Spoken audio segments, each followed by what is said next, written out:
Super Saravana ஸ்டோர்ஸ்ல December 16 இருந்து ஜனவரி 15 வரைக்கும் ஒவ்வொரு பிரான்ச்லயும் ஒரு கஸ்டமருக்கு ₹1,00,000 மதிப்புள்ள தங்க நகை பண்டிகை பரிசு. வணக்கம். இது தமிழ் குரலின் சிறப்பு நேர்காணல். இன்றைக்கு நம்மோடு இணைந்திருக்கிறவர் மரியாதைக்குரிய மூத்த பத்திரிகையாளர் மற்றும் அரசியல் திறனாய்வாளர் ஐயா திருமிகு ஆர் மணி அவர்கள். சார் வணக்கம். சார் வணக்கம். எஸ்ஐஆரினுடைய டிராஃப்ட் ரோல் வந்திருக்கிறது. ஏறத்தாழ 1 கோடி வாக்காளர்கள் 97.37 lakhsங்கிறது நம்ம 1 crore எடுத்துக்கலாம். 15% மேலே 16% வரைக்கும் நீக்கப்பட்டிருக்கிறது. ஒரு பெரிய கெயாஸ் இருக்குது. ஏன்னா நீக்கப்பட்டவர்கள் அதை எப்படி பார்க்கறது, உங்கள் பேரை நீக்கியாச்சாங்கிறத நீங்கள் இருக்கிற லிஸ்ட்டை எடுத்து 1000 பேராக எவ்வளவோ எடுத்து அதில் கன்ஃபார்ம் பண்ணிக்கோங்கிற மாதிரியான விஷயங்கள் இருக்குது. ஒரு தெளிவு தன்மை இல்லாத ஒரு சூழலும் இருக்குது. அரசியல் ரீதியாக பலரும் கருத்துக்களை வைக்கிறாங்க. நீங்கள் அடிப்படையில் இந்த அவுட் பஸ்ட்டை எப்படி பார்க்குறீங்க சார்? நமக்கு 97 lakhsன்றது சர்ப்ரைசிங், ஷாக்கிங். ஏன்னா பீகார்லேயே 65 லட்சம் தான் வந்தது. பெங்காலில் இது வரைக்கும் 54 லட்சம் வந்திருக்கு. ஃபைனல் ரோல் கால் வரல. 26 வரைக்கும் டேட் இருக்குது. எக்ஸ்பெண்ட் பண்ணிட்டாங்க. அங்கே எவ்வளோ வரப்போகுதுன்னு தெரியல. 97 lakhs, nearly a crore.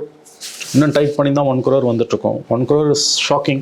ஆக்சுவலாக எனக்கு தினமலரில் அதுதான், இன்னும் சீராக நடத்தியிருந்தால் 1 கோடி வாக்குகளை தாண்டி போயிருக்கும். இப்போ இது எல்லாமே எல்லா டெலிஷன்ஸும் தவறுன்னு நம்ம சொல்ல முடியாது. செத்தவங்க இதெல்லாம் வருது. சில பேர் வாங்கிட்டு கொடுக்காமல் இருக்காங்க. இப்போ தமிழ்நாட்டிலே 13 லட்சம் ஃபார்ம்ஸ் ரிட்டர்ன் ஆகாமல் இருக்குது. அப்போ அதை நீங்கள் எந்த கேட்டகரியில் கொண்டு வருவீங்கன்னு தெரியல. ரிசீவ் பண்ணப்படாத ஃபார்ம்ஸ் தனியாக, அது நிறையா இருக்குது. ரிசீவ் பண்ணப்படாத ஃபார்ம்ஸ் தனியாக இருக்குது. நான் இப்போ இதை என்ன செய்ய போகிறாங்க ஏதுன்றது கன்ஃபியூஷன் இருக்குது. இதை இன்னும் ஃப்ரெண்ட்லியாக எலெக்ஷன் கமிஷன் பண்ணியிருந்திருக்கலாம். இன்னும் கொஞ்சம் டைம் ஃப்ரேம் கொடுத்து பண்ணியிருந்திருக்கலாம். இது ரெண்டும் இல்லாமல் இப்படி பண்ணதுன்றது தான் இன்றைக்கி 1 crore இப்போ எடப்பாடி உடனே வரவேற்றிட்டாரு, பிஜேபி வரவேற்றிடுச்சு.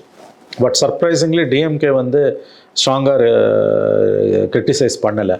ப்ராசஸை கிரிட்டிசைஸ் பண்ணலை. They are keeping quiet and I can say that they are playing safe. அக்ரெசிவாக எடப்பாடி இப்போ வரவேற்கிறாருன்னா திமுக எதிர்க்கணும். திமுக எதிர்க்கல. ஆளுங்கட்சியாக இருந்துக்கிட்டு பொலிட்டிக்கல் ஸ்டேக்ஸ் இருக்கும்போது நான் 200+ ஜெயிப்பேன்னு சொல்லும்போது இவ்வளவும் இருக்கும்போது 97 லட்சம் நீக்கி இருக்காங்க. ஸ்டாலின் தொகுதியிலே 1 லட்சம் பேர் போயிருக்கு. உதயநிதி தொகுதியில் 50,000 பேர் போயிருக்கு. 90,000 நெருங்க. இன்னைக்கு நேர்லி ஸ்டாலின் தொகுதியில் 89,000. ஸ்டாலின் தொகுதியில் அவர் இதில் 1 லட்சம் கிராஸ் பண்ணிடுச்சு. உதயநிதியில் 90,000 நெருங்கிடுச்சு. Now but still DMK 12 hours மேலே ஆகுது லிஸ்ட். டிஎம்கே ஐ தாட் வாய்ஸிஃபரஸாக ரெசிஸ்ட் பண்ணுவாங்க, ப்ரொட்டஸ்ட் பண்ணுவாங்கன்னு நினச்சேன். They are keeping safe. RS Bharathi அவர்கள் சொல்கிறாரு, எல்லா பூத்ஸ்க்கும் பூத் டு பூத் நாங்கள் எங்கள் ஆட்களை விஜிலண்ட்டாக அனுப்புவோம். டோர் டு டோர் போய் இது இப்போ ஜென்யூனான டெலிஷனான்னு செக் பண்ணுவோம், இல்லைனா சேர்ப்போங்கிறது தான். ஒருவேளை அதிகாரிகள் இதில் ஃபவுல் ப்ளே பண்ணால் அவங்க மேலே நாங்கள் கோர்ட்டுக்கு போவோம் அப்படிங்கிறதாக அந்த ஸ்டேட்மெண்ட் இருக்குது. பர்சே 97 lakhs nearly 1 crore டெலிஷன்றதை திமுக எதிர்க்கவில்லை என்பது நாம் கவனிக்க வேண்டிய சுவாரஸ்யமான ஒரு விஷயம். திமுக சார்பாக பேசுகிறவங்க தொலைக்காட்சிகளில் தோழமை கட்சிகள் இருக்கவங்க கடுமையாக விமர்சனம் பண்ணுறாங்க, கண்டனம் தெரிவிக்கிறாங்க. எஸ்ஐஆர் கண்டனம் தெரிவித்து இப்போ பிரயோஜனம் கிடையாது. வாட் நெக்ஸ்ட்டுன்னு தான் பார்க்கணும். ஏன்னா இப்போ இதில் அந்த இடம் தான் அவங்க அது ஒரு கேல்குலேட்டிவ் பிளேவாக இருக்கான்னு நான் கேட்குறேன். ஏன்னா நீங்கள் ஆளுங்கட்சியாக இருக்கிறீங்க, மிஷினரி உங்ககிட்ட இருந்தால் போயிருந்தாலும் உங்கள் பிஎல்ஏஸ் ஒவ்வொரு பூத்தாக கூட போயிருக்கிறாங்க. இவ்வளவு செஞ்ச பிறகும் நீக்கம் வருகிறது அப்படின்னா அதில் என்னென்னு உங்களால் கேல்குலேட் பண்ண முடியாமல் இருக்கா? ஏன்னா நீங்கள் நாளைக்கு தோல்விக்கு இப்போவே காரணம் தெரிறீங்கன்னு அப்போசிஷன் பேச ஆரம்பிச்சிடுவாங்க. நேச்சுரலி இப்போ அதுதான் இதில் இருக்கக்கூடிய சிக்கல். அதாவது நான் நம்பர் 1 இஷ்யூவாக இதில் பார்க்குறது அது ஆல்மோஸ்ட் சைலன்ஸ் ஆஃப் டிஎம்கே. ஏன்னா லீடர்ஷிப் ஸ்டாலினோ உதயநிதியோ பேசலை, ஆர்எஸ் பாரதி டிகே சிலங்கன்னு பேசுகிறது லோ லெவல் ரியாக்ஷன். லீடர்ஸ் பேசலைன்றது இட்ஸ் சர்ப்ரைசிங். அப்படின்னா தேர் நாட் அப்போசிங். இப்போ எடப்பாடி ரெசிஸ்ட் வரவேற்றுட்டார், வெல்கம் பண்ணிட்டார். ஏன்னா இதில் மிகப்பெரிய அளவுக்கு ஏன்னா இவங்க திமுக நிறைய கள்ள ஓட்டு போடுன்னு அவங்க தான் சொன்னாங்க. டிநகர் தொகுதியில் 13,000 கள்ள ஓட்டு இருக்குன்னு அந்த எம்எல்ஏ போய் தான் இந்த ஆர்டர்ஸே வருது. உங்களுக்கு எஸ்ஐஆர் ஆர்டர்ஸே வருது. அவர் ஜெயக்குமார் அவர்கள் இன்னும் ஒரு படி மேலே போய் 20 வருஷமாக செத்தவங்களை நீக்கலன்னுட்டார் கடைசி. ஆமாம். ஸோ இம்மிடியட் ரியாக்ஷன் ஏடிஎம்கேவை பொறுத்த வரைக்கும் எடப்பாடியை வெல்கம் பண்ணியிருக்காரு. எடப்பாடி வெல்கம் பண்ணால் ஸ்டாலின் கிரிட்டிசைஸ் பண்ணுவார். அதுதான் Tamil Nadu politics. But DMK is keeping quiet. Nearly a crore vanished, but DMK is still keeping quiet. அவசரப்பட்டு வார்த்தையை விட்டுற வேண்டான்னு பார்க்குறாங்க. அவங்க இதை இதில் இன்னொரு முக்கியமான விஷயம் என்னென்னா, எஸ்ஐஆர்ன்றது it is advantages for ruling parties. It is not BJP. பீகாரில் ruling party BJP and Janata Dal United. It is not பிஜேபிக்கு அட்வான்டேஜ்னு சொல்லக்கூடாது. மாநிலங்கள் ஆளக்கூடிய கட்சிகளுக்கு தான் எஸ்ஐஆர் ப்ராசஸ் அட்வான்டேஜாக மாறுதுன்னு ஒரு தியரி இருக்குது. அப்படி போகும்போது பீகாரில் வந்து நிதிஷ்குமாருக்கு, Nitish is the big player, நிதிஷுக்கு யூஸ்ஃபுல்லாக இருந்த எஸ்ஐஆர் தமிழ்நாட்டில் ஸ்டாலினுக்கு யூஸ்ஃபுல்லாக இருக்குன்றோம். மேபி டிஎம்கேவோட சைலன்ஸுக்கு அது ஒரு காரணமாக இருக்கலாம். ஸ்டாலின் ரியாக்ட் பண்ணல, உதயநிதி ரியாக்ட் பண்ணல. வேற எடப்பாடி ரியாக்ட் பண்ணுறாருன்னா அதுக்கு ஈக்குவலாக வந்து ஃபுட்டிங்கில் வந்து இவங்க தான் ரியாக்ட் பண்ணியிருக்கணும். வேற 4 படி கீழே இருக்கக்கூடிய ஸ்போக்ஸ் பர்சன்ஸ் ரியாக்ட் பண்ணுறதுன்றது doesn't make sense. Then DMK wants to play it சேஃப்னு தோணுது. இதை அவங்க ரொம்ப பெருசாக பண்ண விரும்பலை. இதை வந்து சேதாரம் இல்லாமல் முடிக்கணும்னு பார்க்குறாங்க. சரி, at the end of the day நீ தலைகீழ நின்று தண்ணி குடிச்சினாலும் உன்னால் எஸ்ஐஆரை தடுக்க முடியாது. That is beyond your control. Now your only option லிஸ்ட்டுக்குள்ளே எப்படி ஓட்டர்ஸை கொண்டு போகிறது, இது மட்டும்தான். இது எஸ்ஐஆரை பற்றி பேசிகிட்டு இருக்கிறதுல இட்ஸ் டசன்ட் மேக் சென்ஸ். ஏன்னா ப்ராசஸ் ஓவர், எக்ஸ்டென்ஷன் டைம் வந்துருக்குது, சுப்ரீம் கோர்ட்டில் உங்களுக்கு எந்த ரிலீஃபும் கிடைக்கல. ஸோ அதனால் எஸ்ஐஆரை திட்டுறதால பிரயோஜனம் கிடையாது. பீகார் எலெக்ஷன் முடிஞ்சோ அவங்களுக்கே அவ்வளோதான். நீ அதை திட்டுறதால உனக்கு ஒரு சல்லி பைசா பிரயோஜனம் கிடையாது. நான் இந்த சிஸ்டத்துக்குள்ளே தான் நீ ஃபங்க்ஷன் பண்ணணும். நான் 97 lakhsன்றது எப்படி அரைவ் பண்ணாங்க? இப்போ ஓட்டர் லிஸ்ட்டில் வந்து இப்போ பேர் இருக்கிறத பார்க்குறதே கஷ்டமாக இருக்கும். அவன் 2 அட்ரஸை கொடுத்தா அதில் எல்லாரும் பேரும் வருது. எனக்கு இப்போ காலையில் தான் தெரியுது, முதல்ல இருக்குன்னு நினச்சிட்டு இருந்தேன். அப்புறம் நீங்கள் பேசும்போது சொல்லும் போது அந்த லிஸ்ட்டு கிடையாது, புது லிஸ்ட்டுன்றீங்க. அது உள்ளே போய் பார்க்கணும். உள்ளே போய் பார்க்கும்போது டவுன்லோடுன்றீங்க, டவுன்லோடுன்றது ஃபோட்டோன்றீங்க. ஸோ இவ்வளோ கம்பர்சமாக ஏன் வச்சான்? அதை ஃப்ரெண்ட்லியாக வச்சுட்டு போயிருக்கலாமே. எனவே அதை பேசி இப்போ பிரயோஜனம் இல்லை. Now you had 1 month time. ஜனவரி 18 வரைக்கும் இருக்குது. கரெக்டாக 1 month இருக்குது நமக்கு. 1 monthக்கு 2 நாள் குறையா 28 நாள் இருக்குது நமக்கு. முதல்ல ஓட்டர் லிஸ்ட்டில் பேர் இருக்கான்றதை என்ஷூர் பண்ணிக்கணும். நம்ம பார்த்து ஒரு லிஸ்ட்டில் பார்த்து ஒரு வெப்சைட்டுக்குள்ளே போய் பார்த்தா வருது அது. பட் நம்ம நீங்கள் சொல்கிற அந்த டவுன்லோடு பண்ணி போய் பார்க்கும்போது இருக்கான்றதான் நம்ம பார்க்கணும். SIR is unavoidable one. செஞ்ச முறை தான் தப்பு. இப்போ அதையும் பேசி பிரயோஜனம் கிடையாது. பிகாஸ் உங்களுக்கு ரிலீஃப் கிடைக்கல சுப்ரீம் கோர்ட்டில். You don't have relief in supreme court. ஆமாம், transparency. See now criticising SIR வந்து doesn't make sense. Time has gone. நீங்கள் உங்களுக்கு சுப்ரீம் கோர்ட்டில் ரிலீஃபும் கிடைக்கல. Now you have to deal with the world what it is, not what it ought to be. இந்த உலகம் எப்படி இருக்கிறதோ அதற்கேற்பத்தான் உன்னுடைய எதிர்வினை இருக்க முடியும். இந்த உலகம் எப்படி இருக்க வேண்டுமென்று உனக்குள் இருக்கிற ஒரு கற்பனையின் அடிப்படையில் உன்னுடைய எதிர்வினை இருக்க முடியாது. In a given situation you have to react. You cannot react on the basis of an utopian convention. அது முடியாது. So very simple. எஸ்ஐஆரை பற்றி பேசுகிறதால யாதொரு பிரயோஜனமும் இல்லை. வாட் நெக்ஸ்ட் அண்ட் டெலிஷன்ஸ் யாருக்கு அட்வான்டேஜ்? அது 2 தான். அதாவது இதுக்கு மேலே நீங்கள் அக்கௌண்டபிலிட்டியே எலெக்ஷன் கமிஷனை கேட்க முடியாது. ஏன்னா இட்ஸ் ஹாஃப் ஏவர் தாண்டி ப்ராசஸ் ஓவர். இப்போ இதுக்குள்ளே அகாமடேட் ஆகிக்கிட்டு டெலீட் ஆகப்பட்டவர்களில் உங்களுடைய வாக்காளர்கள் இருந்தால் கொண்டு போய் சேர்ப்பது, இல்லை ஜென்யூன் ஓட்டர்ஸை எப்படி சேர்க்கறது, அவ்வளோதான். That's only relief you got, the only option you got. இந்த இப்போ 18ஆம் தேதி வரைக்கும் டைம் இருக்குது. ஒருவேளை உன் பேர் லிஸ்ட்டில் இல்லைன்னா எப்படி கொண்டு போய் நீ உன்னை சேர்த்துக்கிறது? அது ஒன்று தான் உனக்கு இருக்க ஆப்ஷன் as a voter. அதுக்கு ஹெல்ப் பண்ண என்ன மெக்கானிசத்தை நீ போய் அவைல் பண்ணிக்கலாம். அவ்வளோதான். 18ஆம் தேதி வரைக்கும் டைம் இருக்குது. அது எப்படி ப்ராசஸ் பண்ணணும், என்ன இப்போ எங்கே போய் அப்ளை பண்ணணும், பிஎல்ஓஸ் கிட்ட. அப்புறம் இப்போ இதே பிஎல்ஓ தான் அப்ளை பண்ணணுமா, இல்லை என்ன ப்ராசஸ்ன்றதை அது முதல்ல நம்ம தெரிஞ்சுக்கணும். 2வது விஷயம் வந்து நம்ம பேச வேண்டியது இந்த மாஸ் டெசிலேஷன்ஸ். இப்போ இது வந்து அவன் என்ன சொல்கிறான், டிஸ்என்ஃப்ரான்ச்மெண்ட்டுங்கிற வார்த்தையை யோகேந்திர யாதவ் பயன்படுத்துறாரு. அது ஆமாம், டிஸ்என்ஃப்ரான்ச்மெண்ட் தான் அவர் சொல்கிறாரு. பட் நம்ம அது அவ்வளோ தூரம் போக முடியுமான்னு எனக்கு தெரியல. இப்போ 13 லட்சம் பேர் வந்து ஃபார்மை திரும்ப கொடுக்கல. இப்போ அவன் பேர் வந்து இப்போ 97 லட்சத்தில் வந்திருக்கிறது இன்னெவிட்டபிள். அப்போ அந்த 13 லட்சத்தை கழிச்சா 85 லட்சம் தான் இருக்குது. ஏன்னா அவங்க அர்ச்சனா பட்நாயக் சொல்லும்போது 100% வந்ததை டிஜிட்டைஸ் பண்ணிட்டோம், ஆனால் 84% தான் ரிட்டர்ன் வந்திருக்குங்கிறாங்க. ஆமாம், அந்த இடம் எஸ், ரிட்டர்னபிள் வந்து 84% தான் வந்திருக்கு. அது அத்தனையுமே வந்து டிஜிட்டைஸ்டு, which is 100% டிஜிட்டைசேஷன். ஆனால் நாங்கள் கொடுத்ததுல எங்களுக்கு வந்தது 84% தான், which is 16% வரும். ஆரம்பத்தில் அந்த 195 சொல்லும்போது மொத்த ஃபார்ம் தான் நம்ம நினைச்சோம். எஸ், பட் அது ரிசீவ்டில் டிஜிட்டைஸ். Yes, exactly. ஸோ இது இப்போ நீங்கள் பார்த்தீங்கன்னா வந்து இதில் திரும்ப கொடுக்காதவன் 13 லட்சம் ஃபார்ம் என்னமோ இருக்குன்றாங்க. இப்போ அவனை வந்து நீங்கள் வந்து அதுக்கு எப்படி கவர்மெண்ட் எலெக்ஷன் கமிஷனை குறை சொல்ல முடியும்? டிசீஸ்டும் நம்ம சொல்ல முடியாது. பட் அந்த ஒரு 64 லட்சம் பேர் மைக்ரேட்டட் அப்படிங்கிற இடம் அல்லது ஷிஃப்டடுங்கிற இடத்துல எப்படி கிராஸ் டேக் பண்ண போகிறாங்கங்கிறது ரொம்ப முக்கியமானது. ஏன்னா அவங்களுக்கு 2 இடத்துலையும் ஓட்டு இல்லாமல் போயிடுச்சு 2004க்கு பிறகு. இப்போ உதாரணத்துக்கு சென்னையில் 1/3 ஓட்டு போயிருக்கு அப்படின்னா, சென்னையில் இந்த 1/3 2004க்கு பிறகு இங்கே மைக்ரேட் ஆகி வந்து இங்கே அவங்களுக்கு அப்பையும் ஓட்டு இல்லை, இப்போவும் ஓட்டு ஊரில் இருக்குங்கிறதுனால முடிஞ்சு போச்சாங்கிற கேள்வியெல்லாம் நமக்கு இருக்குது. வாடகை வீட்டில் இருந்தவங்களுக்குலாம் போய் சேர்ந்துச்சானே கொஸ்டின் இருக்கு. நிறைய கன்ஃபியூஷன்ஸ் இருக்குது. இப்போ முதல்ல வந்து கண்டுபிடிக்கணும் பேர் இருக்கான்னு. எல்லாரும் அந்த எலக்ட்ரல் ரோல்ஸ் அந்த வெப்சைட்டில் போய் போட்டால் எல்லாரும் நம்பர் இல்லை மொபைல் நம்பரை போட்டு செக் பண்ணலாம் அப்படிங்கிறது இருக்கு. போய் ஆனால் பார்த்தா நம்ம பேர் இருக்குது. பட் அதை தாண்டி உள்ளே போகணுன்றது இப்போ நீங்கள் சொல்லி தான் எனக்கு தெரிஞ்சுது. நான் இப்போ முதல்ல டு ஃபைண்ட் அவுட் உங்கள் நேம் இருக்கா இல்லையா. இருந்ததுன்னா ஃபைன், வெல் அண்ட் குட். இல்லைன்னா என்ன பண்ணணும், இம்மிடியேட்டாக வந்து அப்ளை பண்ணணும். டோர் டு டோர் போகணும் அப்படின்னு ப. சிதம்பரம் சொல்லியிருக்காரு. பட் அதுதான் ஒரே ஆப்ஷனாக இருக்கா ஃபார் ஆல் பொலிட்டிக்கல் பார்ட்டிஸ். இப்போ இந்த இடம் சார் ப. சிதம்பரம் அவர்கள் இதை வந்து அவர் ஒரு கிரிட்டிக்காக அப்ரோச் பண்ணுறாரு. நான் பார்த்துக்கிறேன். எஸ்ஐஆரில் என்ன இருந்தாலும் நம்மள்ட உறுதிப்படுத்திக்கணும்னு இதை வரவேற்கக்கூடிய அதிமுகவும் பாஜகவும் டோர் டு டோர் போய் டெலிட் ஆனதில் ஜென்யூன் ஓட்டர்ஸ் நம்ம ஆட்கள் இருக்காங்களான்னு பார்க்க வேண்டாங்கிற இடத்துக்கு வந்துட்டாங்களோன்னு ஒரு கேள்வி இருக்குது.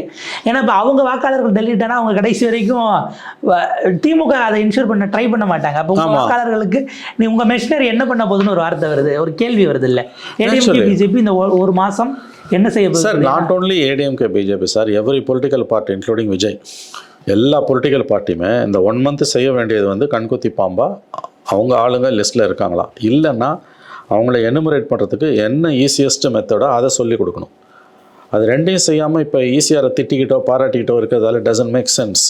இப்போ 96 லட்சம் பேர் போயிருக்காங்கன்னா அதில் வந்து இப்போ எல்லாமே வந்து செத்து போனவன் அல்லது வீடு மாறினவன் கிடையாது. ஜெனியன் லிஸ்ட்டே போயிருக்கு. இப்போ நம்ம இவங்க ஜேர்னலிஸ்ட் லட்சுமி சுப்ரமணியம் அவங்க பேர் இருக்குது. அவங்க அப்பா, அவங்க மாமனார், அவங்க ஹஸ்பண்டு பேர் இல்லை. இத்தனைக்கும் எல்லாரும் 5 பேரும் ஒரே பூத்தில் தான் போட்டிருக்காங்க பாஸ்ட் 5 எலெக்ஷன்ஸ்.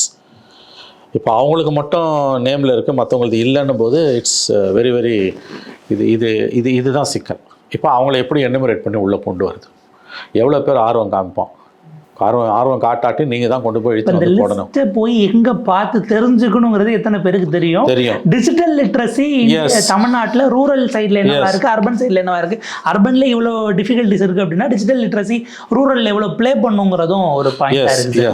இதில் ஒரு ரூரல் அர்பன் டிவைட் இருக்கான்னு எனக்கு ஒரு கேள்வி இருக்குது சார். ஏன்னா 25% தான் தமிழ்நாட்டில் அர்பன் கான்ஸ்டுவன்சிஸ், அதாவது 58 கான்ஸ்டுவன்சி தான் 234ல். ஆனால் டெல்லிட்டான ஓட்டில் 45% அர்பனில் இருக்குது. 25% ஆஃப் த கான்ஸ்டுவன்சிஸ், பட் 45% அங்கே காலியாக இருக்குது. அர்பன் சைடில் இருக்கிறவங்களுக்கு தான் டிஜிட்டல் அவேர்னஸ் கூட இருந்திருக்கும், இல்லை அக்சசபிலிட்டி மற்ற விஷயங்கள் இருந்திருக்கணும். 170 தொகுதியில் உங்களுக்கு 55% கட்டாக இருந்தோம், 50 தொகுதியில் 45% ஓட்டர்ஸ் காலியாக இருந்தோம். அந்த அர்பன் ரூரல் டிவைடை வேற மாதிரி இருக்கும்னு ஒரு பார்வை வருது இல்லை. அந்த இடம் தான் நீங்கள் அந்த கிராம சபைகள் அந்த மாதிரிலாம் செஞ்சாங்கன்னு ஒரு விஷயம் பதிவு பண்ணீங்களே, அது ஹெல்ப் பண்ணியிருக்குன்னு பார்க்கணும். அது ஹெல்ப் பண்ணியிருக்கலாம், ஒரு கம்யூனிட்டியாக ஒர்க் பண்ணியிருக்காங்க, யாருக்கும் மிஸ் ஆகக்கூடாது. கிராமங்களில் வந்து ஒரு கம்யூனிட்டியாக ஒர்க் பண்ணியிருக்காங்க, அந்த அவேர்னஸ் இருந்திருக்குது. கரெக்டாக சொன்னீங்க, ஒரு கூட்டு முயற்சி இருந்திருக்குது. நகர்ப்புறங்களில் வந்து ஒரு அப்பாத்தி, என்ன இவனுக்கு எதுக்கு போய் நான் ஓட்டு போடணும், எல்லாம் திருடேன், ஏன் வந்தாலும் ஒன்றும் உருப்பிட போகிறதில்ல, இந்த மைண்ட் செட் வந்து நகரங்களில் இருக்குது. இப்போ நீங்கள் வந்து 13 லட்சம் ஃபார்ம்ஸ் ரிட்டர்ன் ஆகலன்னு போது நகர்ப்புறங்களில் இருக்கவங்களுக்கு தான் அதிகமாக இருக்குது. ஆனால் ஒன்று, உங்களுக்கு இந்த மாதிரி டிராஃப்ட் வந்த பிறகு யூஸ்வலி வந்து அதுக்கு பிறகு அதில் வந்து விடுபட்டவங்கன்னு சேர்க்கறதுன்றது ஹார்ட்லி 20% என்னமோ தான், 20% அது 30% அதிகபட்சம். நியர்லி 60 to 70% டெலிட்டட் தான். அவ்வளோ ஆர்வம் காமிச்சு யாரும் போக மாட்டான். ரெண்டாவது கவர்மெண்ட்ஸும் அதை இன்சிஸ்ட் பண்ணுறதில்ல. அதனால தான் draft role is very very important. இப்போ ஜனவரி 12 வரைக்கும் டைம் இருக்குது. கண்டிப்பாக விடுபட்டவங்க போய் பதிவு பண்ணணும். எல்லா கட்சிகளும் அதுக்கு அவங்களுக்கு ஹெல்ப் பண்ணணும். ஆனால் என்ன குவாண்டம்ல அதை செய்யறதுக்கு மிஷினரி இருக்குது. ரெண்டாவது வந்து எவ்வளோ தூரம் இண்டிவிஜுவல்ஸ் ஆர்வம் காட்டுவாங்க. ஏன்னா அது ஒரே நாளில் முடிஞ்சிருமா? ஒரே நாளில் முடியும். இப்போ 18ஆம் தேதினா நீங்கள் இப்போ வந்து ஆரம்பிக்கணும். ஓகே, சனிஞாயிறு விட்டா கூட நீங்கள் திங்கட்கிழமையிலேருந்து இந்த ப்ராசஸ் ஆரம்பிச்சு. ஃபார்ம் 6 கொடுங்கிறாங்க. அந்த ஃபார்ம் 6ங்கிறது நியூ ஓட்டருக்கான அடிஷனா, இல்லை அந்த ப்ராசஸ்க்கான டாக்குமெண்ட்ஸ் கேட்பீங்களா, இல்லை எஸ்ஐஆர்ல இருக்க 11 டாக்குமெண்ட் கேட்பீங்களான்னு இருக்கு. அதான் இப்போ ஏன்னா நியூ ஓட்டருக்கான இதில் நீங்கள் ஆதாரம் வச்சு சேர்க்க முடியும். ஆமாம். ஆனால் எஸ்ஐஆர்ல விடுபட்ட ஒருவர் இப்போ நியூ ஓட்டர்னு போய் ஆதாரம் வச்சு சேர்க்க போறாரா? இல்லை, இப்போ இந்த லிஸ்ட்டில் இல்லாதவங்க ஏன்னா ஃப்ரெஷ்ஷாக சேர்க்கலான்றவங்க சொன்ன மாதிரி எஸ்ஐஆரோட போகணுமா? எஸ்ஐஆரோட போறீங்கன்னா நீ வந்து எக்ஸிஸ்டிங் ஓட்டர் லிஸ்ட்டில் இருந்து ஃப்ரெஷ்அப்புக்கு போகிற நீ SIR. The concept of SIR வந்து ஆல்ரெடி உன் நேம் வந்து லிஸ்ட்டில் இருக்கணும், you're freshing up. Whereas enumeration வந்து is different, fresh enumeration is different. அங்கே எஸ்ஐஆர் ப்ராசஸ் கிடையாது. அங்கே வந்து நீ பர்த் சர்டிஃபிகேட் மஸ்ட், எனக்கு தெரிஞ்சு to my knowledge birth certificate passport must. Addition சொல்லக்கூடிய அந்த இடம்ங்கிறது நியூ ஓட்டர் அடிஷனுக்கான ப்ராசஸ்க்குள்ளே கொண்டு போகிறாங்களான்னு ஒரு கேள்வி வருது. Yes yes. அப்போ அப்படின்னா இன்வேரியபிளி நியூ ஓட்டருக்கு நீங்கள் சிட்டிசன்ஷிப்பை பார்க்கணுங்கிற இடம் வரும். திரும்ப எஸ்ஐஆர் டாக்குமெண்ட் கேட்பாங்க. இப்போ வந்து உங்களுக்கு பர்த் சர்டிஃபிகேட் அதுதானே கேட்குறான். இப்போ நியூ ஓட்டர் லிஸ்ட் கேட்குறது ஆதாரை ஒத்துக்க மாட்டேன்றான். ஆதாரோட சேர்ந்து அவன் என்ன செய்யறான்னு கேட்டிங்கன்னா birth certificate, passport, school certificate or community certificate, இதெல்லாம் வந்து ப்ரூஃப் ஆஃப் சிட்டிசன்ஷிப்பில் உள்ளே கொண்டு வரீங்க. வேற எஸ்ஐஆருக்கு வந்து அது தேவையில்லை. எஸ்ஐஆருக்கு வந்து நீ வந்து ஆதாரம் இது ரேஷன் கார்டு கொடுத்தா போதும் அல்லது பேன் கார்டு கொடுத்தா போதும். இப்போ ஓட்டர் ஐடிக்கு இருந்த ஆதாரை அநேகமாக ரிமூவ் பண்ணிட்டு இருந்திருக்கலாம். ரேஷன் கார்டு மட்டும் தான் இப்போதைக்கு. ஆமாம் ஃப்ரெஷ். இது வந்து இட்ஸ் ஆல்மோஸ்ட் வந்து என்ஆர்சி மாதிரி தான் போகுங்கிற இடம் வருது. 60 வயசுல இருக்கிறவர் இங்கே எஸ்ஐஆர்ல பெயர் நீக்கப்பட்டால் பர்த் சர்டிஃபிகேட்டுக்கு எங்கேயே போவார்? பர்த் சர்டிஃபிகேட் வந்து அப்பாவோட அவங்க அப்பா அதுக்கு 60 வருஷம் முன்னாடி அந்த இடம் இன்னும் காம்ப்ளிகேட்டட். ஆமா, a person of 60 years age where will you go for எஸ்ஐஆர்ல ரிமூவ் ஆச்சு. அது டிஜிட்டைசேஷன்ல சமயத்துல பிரச்சனை இருந்திருக்கலாம். நீங்க ஃபார்மை டிஜிட்டைஸ் பண்ணீங்களா டைப் பண்ணீங்களான்னு தெரியல. கொடுத்த ப்ரூஃப்னால ரிஜெக்ட் ஆச்சு. ஏன்னா ரிஜெக்ஷனே இல்லாம அந்த பெர்சன்டேஜ் அவங்க கொடுக்கல. கொடுத்த ஃபார்ம்ல எவ்வளோ ரிஜெக்ட் ஆச்சுன்னு அவங்க சொல்லலை. வி ஹேவ் டிஜிட்டைஸ்டு 100%ங்கிறாங்களே தவிர இப்போ 84% ரிட்டர்ன் வந்த எல்லாமுமே தப்பு தவறு இல்லாமல் அக்செப்ட் பண்ணப்பட்டு விட்டதாங்கிறதுக்குள்ள அவங்க வரல. எஸ். ஏன்னா நீங்கள் டபுள் என்ட்ரிஸ்னு டெலீட் பண்ணுறீங்கன்னா அப்போ நீங்கள் வெரிஃபை பண்ணியிருக்கீங்கன்னு அர்த்தம் வருது. ரிஜெக்ஷன்ஸ் எதன் பேசிஸில் செய்யப்பட்டதுங்கிற கிளாரிட்டி இல்லைங்கிறபோது, அதாவது இப்போ என்னென்னா நீக்கப்பட்ட ஒருவர் என்ன கிரவுண்டில் கண்டெஸ்ட் பண்ணணும்னு தெரியல. எஸ். தேர்தல் ஆணையத்தில் போய் என்ன பர்பஸ்க்காக நான் நீக்கப்பட்டேன்னு தெரிஞ்சாதான் நான் அதை ரெக்டிஃபை பண்ணுறதுக்கு. ஆமாம், இப்போ நீக்கப்பட்டவரோட ப்ராசஸ் வந்து ஃப்ரெஷ்ஷாக சேர்க்கறத விட கஷ்டமானதோன்னு தோணுது. ஏன்னா யார் யார் இருக்காங்கங்கிற லிஸ்ட்டில் நீங்கள் போய் உங்கள் பேர் இருக்கான்னு தேடணும். உங்கள் பேர் நீக்கப்பட்ட நீங்கள் இருக்கிற இப்போ என்னோடது 1004 பேர் இந்த பூத்து, அப்பா அம்மா அது தனியாக இருக்குது. எனக்கு என் இது ஏறத்தாழ 3-4 தேர்தல் வேறு எங்கேயோ இருக்குது.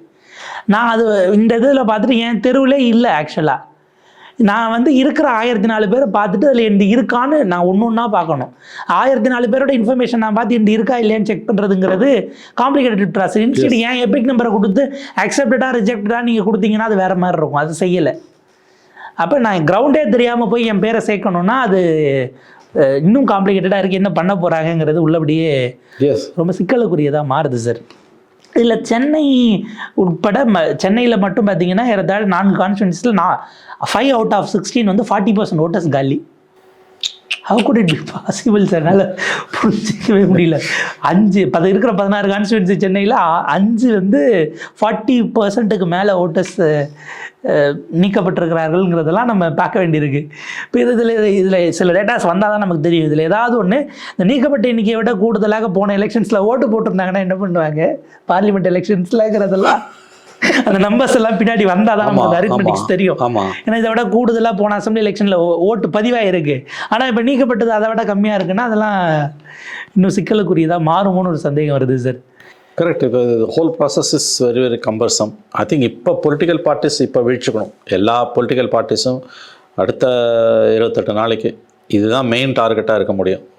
டோர் டு டோர் போய் வந்து கிளியர் பண்ணி ஆகணும். நான் ஒரு சிங்கிள் ஓட்டர்னாலும் யாருக்கான ஓட்டராக இருந்தாலும் நீங்கள் அந்த இடத்துல டெமோக்ராட்டிக் வேல்யூ நிற்கிறீங்க. கூடுதலாக உங்கள் பொலிட்டிக்கல் மோட்டிவ்ஸ் இருக்கும். நம்ம அதில் மாற்றுக்கிறதே இல்லை. உங்களுக்கு அடுத்த 4 மாதத்தில் எலெக்ஷன் வச்சு நீங்கள் அதை நோக்கி தான் போவீங்க.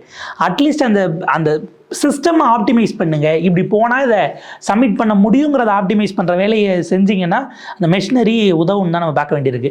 இப்போ அதிமுக, தாவேகா அல்லது மற்றவர்கள் ரியாக்ட் பண்ணாது. நம்ம ரியாக்ட் பண்ணாது இந்த சென்ஸ், இதை வந்து விடுபட்டவர்கள் ஜென்யூனாக இருந்தால் நாங்கள் அதை பண்ணுவோன்னு ஒரு ஆப்ஷனை ஆஃபர் பண்ணாதது அந்த மக்களிடமிருந்து அவங்களை விலக்கி வைக்கிறதா மாறாது. அதிமுக இதுலேயும் ஒரு சான்ஸ் பார்த்துட்டு நான் டோர் டு டோர் போவேங்கிறது அந்த வாக்காளர் கூட ஏதோ ஒரு உரையாடல ஒரு டயலாக வந்து அவங்க சஸ்டெயின் பண்ணுறாங்க. ஏன்னா இதில் இன்ட்ரெஸ்டிங் விஷயம் வந்து டிஎம்கேவோட ரியாக்ஷன் 12 மணி நேரம் ஆகப்போகுது.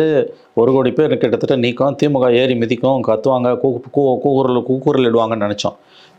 தேர் கீப்பிங் எ சைலண்ட், பீகார் சார்ந்த தேர் கீப்பிங் நிறைய சைலன்ஸ். பீகாருக்கு இருந்தது. ஓட்டு வரி 65 லட்சம் ரேலிக்கு பேர் இருக்கும்போது chief minister போனாரு. பேசுனீங்க.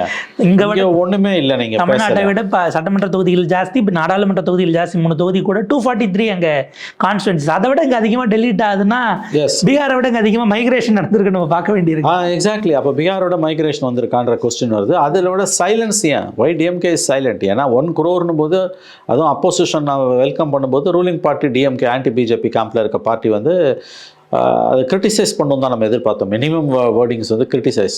ரொம்ப சாஃப்டாக பிஜேபியை லிங்க் பண்ண வேண்டாம்னு இப்போ யோசிக்கிறாங்களா? நாடாளுமன்றத்துக்குள்ள பேசியாச்சு. எலெக்ஷன் கமிஷனோடையும் சரி மற்றவங்களோடையும் சரி ஈக்குவேட் பண்ண வேணாம் தான் நினைக்கிறாங்க அவங்க. பட் இது இப்படி ஃபைட் பண்ண முடியாது இந்த இதுவை. ஏன்னா சில ட்வீட்ஸ் அவர் சீஃப் மினிஸ்டர் இதில் ஹேண்டில் இருந்து போடாமல் பர்சனல் ஹேண்டில் இருந்து போடுவார். இப்போ அது பாலஸ்தீன் சம்மந்தப்பட்ட ட்வீட்ஸோ இல்லை இந்த மாதிரி எலெக்ஷன் கமிஷனுடைய கிரெடிபிலிட்டியை கொஸ்டின் பண்ணுறதையோ திமுக தலைவர் என்கிற அந்த சமூக வலைத்தள ஹேண்டில் இருந்து அவர் போடுவார், தவிர சிஎம்ஓவில் போட மாட்டார். ஏன்னா அது கரெக்டாக இருக்காதுன்னு தெரியும். தனிப்பட்ட முறையில் திமுக தலைவர் மு.க. ஸ்டாலின் தான் போடுவார். முதலமைச்சர் ஸ்டாலினோட ட்விட்டர் ஹேண்டில் இருந்து அது வராது. இல்லை 12 hours ஆக போகுது. டிஎம்கே ஹை கமாண்டு கிட்ட இருந்து ஆஃபிஷியலாக டிஎம்கே கிட்ட இருந்து ரியாக்ஷனே திமுக தலைவர் என்கிற முறையில் முதலமைச்சர் சொல்ல இல்லை, அதுவும் இல்லை. ஆஸ் அ பார்ட்டியும் இல்லை, கவர்மெண்ட் சொல்ல முடியாது. ஆஸ் அ பார்ட்டியும் அவங்க ரியாக்ட் பண்ணவே இல்லை, விச் இஸ் வெரி இன்ட்ரெஸ்டிங். அவர் ஆர்எஸ் பாரதி 19 நீங்கள் பூத் லெவலில் போய் எல்லாம் பண்ணுங்கன்றாரு. கிரவுண்டில் அவங்க எப்படி இருக்காங்கன்றதை பார்க்கணும். 97 லட்சம்னா யூஸ்வலி வந்து அதில் திரும்பவும் சேர்த்துக்கிறாங்க அப்படின்னா, விடுபட்டவங்களை சேர்க்கும்பொழுது யூஸ்வலி இப்போ நியர்லி 1 crore விடுபட்டாங்கன்னா நீங்கள் என்ன எஃபர்ட்ஸ் எடுத்தீங்கனாலும் 30% மேலே சேர்க்க முடியாது.